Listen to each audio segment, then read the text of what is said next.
Bring in some more insights to this conversation. We have with us Stuart True, international trade policy researcher, Canadian Centre for Policy Alternatives. Good afternoon and thank you for your time, Stuart. Your perspective on how all of this has played out with the Prime Minister confirming that in the larger scheme of things, we were already expecting something like that to come. That's what he said in Ottawa about 25 minutes ago. Yeah, that was quite interesting, I thought, just coming out and explaining exactly what the strategy was. They were planning on getting rid of this tax altogether all along. I think it's something trade watchers have been thinking about for a while and seeing for a while. We just expected that capitulation would come down in the context of a renegotiation or review of the Canada-U.S.-Mexico agreement. But here we have it, simply to get us back to the table, right? To get us back to what I would call the poker table. And that's a big amount of money to throw on the table, $7 billion, just to get Trump back there. When we know that these negotiations are not going well, from what we can see, it's not even entirely clear that we're going to get a deal where there's no more tariffs, right?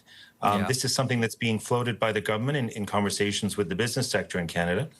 And so it does seem like an extremely high price to pay just to get back to this table without any certainty that a deal is coming or that it's going to be a particularly appetizing deal for Canada. So, Stuart, if I were to draw something with what you're saying that there may be a deal or may not. We'll see July 21st. But tariffs is something you believe will stay. Now, the question really is the percentage of the tariffs and on what kind of goods will the tariff stay. Is that what you're saying? That's my assumption. It's based on the deal we've seen coming out of the UK and some of these other deals, negotiations Trump has going on with other countries. It's really becoming, I think, apparent that the negotiations are to lower the tariffs or to kind of come to some kind of temporary status, right? Temporary, stability with respect to trade. But Trump has no intention of removing these tariffs. He says he's a tariff guy. He likes tariffs. So it's possible Canada can reduce them when the Carney government's objective, as they've stated, is to remove them.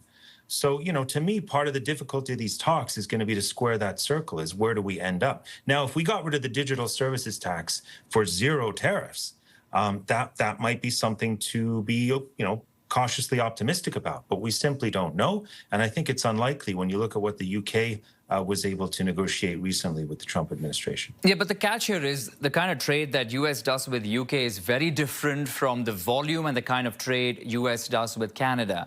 My next question to you is, in terms of making these negotiations and bargaining, what else do you think Canada has or might have to lose to get a significant beneficial trade deal for Canada? I have no idea, actually. I mean, what else do we have to give is one question I have. We've seen already since December, we've spent billions more on border security. We're proposing to spend tens of billions of dollars on this Golden Dome project, right? This unworkable missile defense project. We're passing the border security measures in Bill C-2. We're making it easier for the United States to invest in, critical mineral projects here through C-5. We're giving quite a bit, and I've seen no evidence that it's had any effect, right, on the negotiations so far. So I'm a little worried about that question you asked, is what else do we have to give?